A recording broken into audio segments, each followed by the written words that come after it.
Hello viewers, আশা করি সবাই অনেক ভালো আছেন। আজকের এই ভিডিওতে আমি আলোচনা করব টেক্সট ওয়াচার নিয়ে।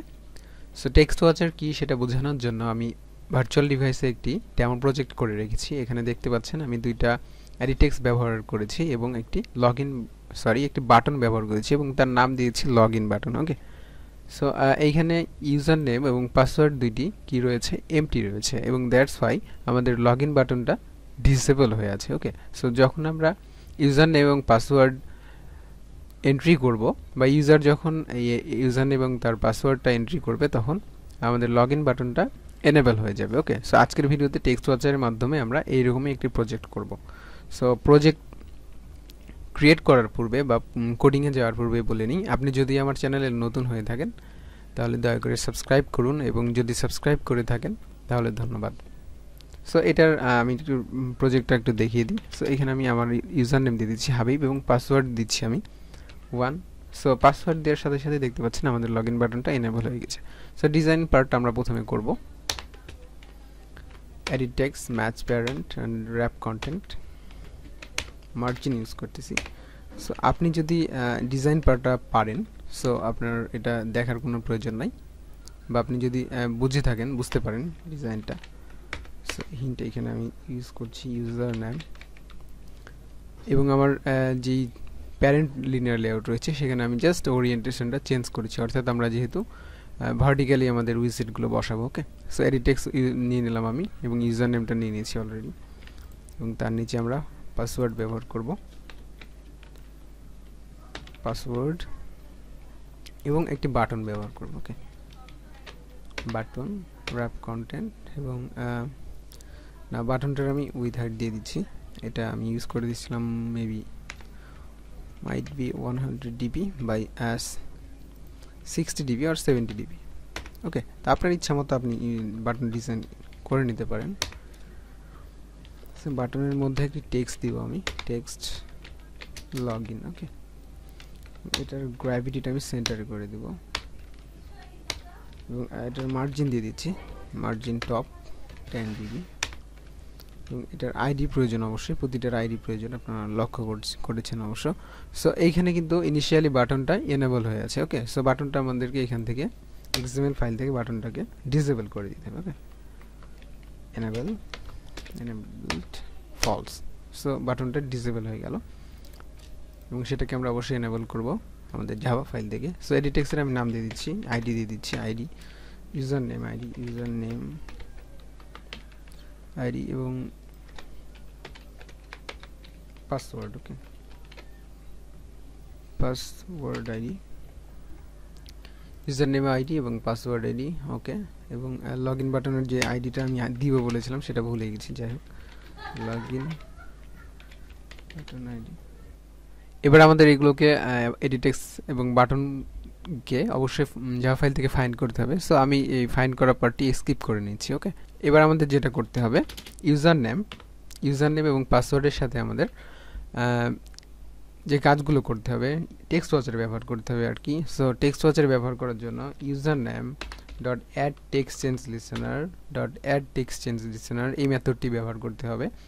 সো আমার এটা প্রথমে দেখাচ্ছে, আপনাদের কিন্তু এটা প্রথমে নাও আসতে পারে। ওকে, অর্থাৎ যেহেতু আমি ভার্চুয়াল ডিভাইসে যে প্রজেক্টটা করেছিলাম প্রিভিয়াস কিছুক্ষণ আগে, সো সেটার জন্য এটা প্রথমে দেখাচ্ছে। ওকে, সো আপনাদের আসবে না অবশ্যই এরকম।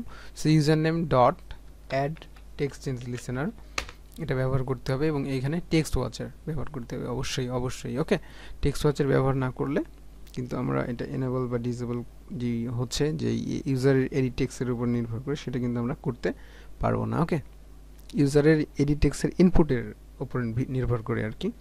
So user name dot add text change listener, আমরা ইউজার নেম এডিট টেক্সটের সাথে ব্যবহার করেছি এটা, এবং আমরা এটাকে পাসওয়ার্ডের সাথে ব্যবহার করব। Okay, password dot add text change listener এবং এইখানে আমরা টেক্সট ওয়াচার ব্যবহার করব। সো দুইটা টেক্সট ওয়াচার আলাদাভাবে ব্যবহার না করে আমরা একটা টেক্সট ওয়াচার মেথড ক্রিয়েট করব আমাদের অন ক্রিয়েটের বাইরে এবং সেটাকে আমরা দুইটা এডিট টেক্সটের সাথেই কাজ করাবো। ওকে, সো সেটার জন্য যেটা করতে হবে, এখানে অবশ্যই আমাদের মেথড ক্রিয়েট করতে হবে outside of on create, private text watcher, মেথডের নাম আমি দিচ্ছি text watcher, new text watcher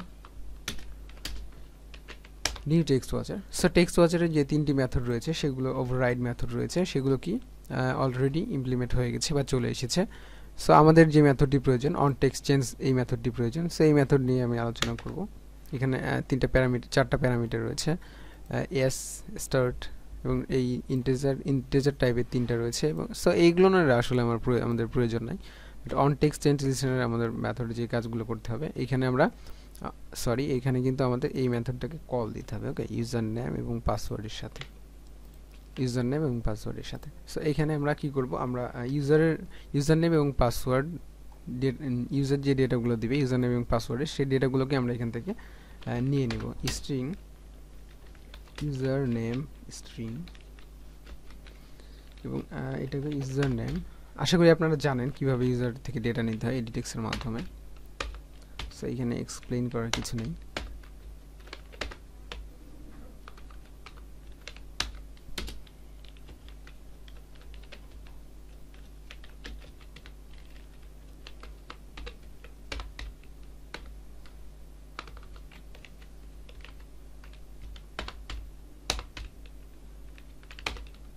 ওকে, সো আমি ইউজার নেম এবং পাসওয়ার্ডের যে ডেটাগুলো ইউজার দিবে সেগুলোকে আমি নিয়ে নিয়েছি স্ট্রিং এর মধ্যে। ওকে, এবার আমরা যেটা করব, আমরা জানি যে যখন ইউজার ডেটা দিবে দুইটি EditText তখন আমাদের বাটনটাকে এনেবল করতে হবে। ওকে, সো বাই ডিফল্ট আমরা কি করেছি, বাটনের এনেবলটি ফলস করে দিয়েছি, অর্থাৎ ডিসেবল করে দিয়েছি। সো এখান থেকে আমরা এটাকে এনেবল করব। সো যখনই ইউজার নেম এবং পাসওয়ার্ড নট ইকুয়াল নাল থাকবে, অর্থাৎ দুইটা কি থাকবে, দুইটাই যখন ফাঁকা থাকবে না, তখনই আমরা আমাদের বাটনটাকে এনেবল করব। সো সেটার জন্য যেটা করতে হবে, login button dot set enable. Okay, বাটনটাকে এনেবল করব। এখানে আমরা কি করব, কন্ডিশন ইউজ করব। Okay, so not equal user name string dot is empty, অর্থাৎ ইউজার নেম যদি ফাঁকা না থাকে, and not equal password string dot is empty, অর্থাৎ ইউজার নেম এবং পাসওয়ার্ড নট ইকুয়াল নাল যদি থাকে, তাহলে আমাদের কি হবে, লগইন বাটনটা এনেবল হবে। Let's run. ওকে, প্রজেক্টটি রান হয়েছে। এখানে আমি ইউজার নেম এবং পাসওয়ার্ড যখনই দিব তখনই আমাদের বাটনটা এনেবল হয়ে যাবে। ওকে, সো আমি দিচ্ছি হাবিব এবং পাসওয়ার্ডে দিচ্ছি হচ্ছে 1 2 3। সো দেওয়ার সাথে সাথে দেখতে পাচ্ছেন যে আমাদের বাটনটা এনেবল হয়ে যাচ্ছে, অর্থাৎ দুইটা যখন কি হয়েছে, নট ইকুয়াল নাল, অর্থাৎ দুইটাই যখন ফাঁকা না হয়েছে তখন আমাদের বাটনটা এনেবল হয়েছে। তো আমি খুব ভালোভাবে বোঝানোর চেষ্টা করেছি ভিডিওটি বা টেক্সট ওয়াচারের ব্যবহার। আসলে টেক্সট ওয়াচার খুবই গুরুত্বপূর্ণ একটি পদ্ধতি বা মেথড। এই মেথডের মাধ্যমে আপনি অনেক কাজ করতে পারবেন। অ্যাকচুয়ালি আমি যখন প্রথমে টেক্সট ওয়াচারের ব্যবহার শিখেছিলাম, তখন আমি আমার একটি রিয়েল প্রজেক্টে এটা ব্যবহার করেছিলাম, কারণ এটা আমি মনে করেছিলাম খুবই গুরুত্বপূর্ণ একটি মেথড। কারণ হচ্ছে ইউজার যখন ডেটা দিচ্ছে তখন কিন্তু ডেটাটা লাইভ ডেটা আপনি নিতে পারছেন। ওকে, দেখুন এটা যখনই আমি ডেটাটা ক্লিন করে দিচ্ছি তখন কিন্তু সাথে সাথে আবার এটা কি হচ্ছে, কোনো প্রকার আমার এক্সট্রা কমেন্ট ছাড়াই কি হচ্ছে, এটা কোনো প্রকার এক্সট্রা কমেন্ট ছাড়াই কিন্তু বাটনটা আবার ডিসেবল হয়ে যাচ্ছে। আবার ইনপুট দিচ্ছি, সো আবার নিচে এটা এনেবল হচ্ছে। সো এটা কিন্তু লাইভ কাজ করছে। ওকে, সো অবশ্যই আমি মনে করি টেক্সট ওয়াচার খুবই গুরুত্বপূর্ণ একটি মেথড। তো এই ভিডিওটি ভালো লেগে থাকলে দয়া করে like, comment and don't forget to subscribe my channel. Allah Hafiz.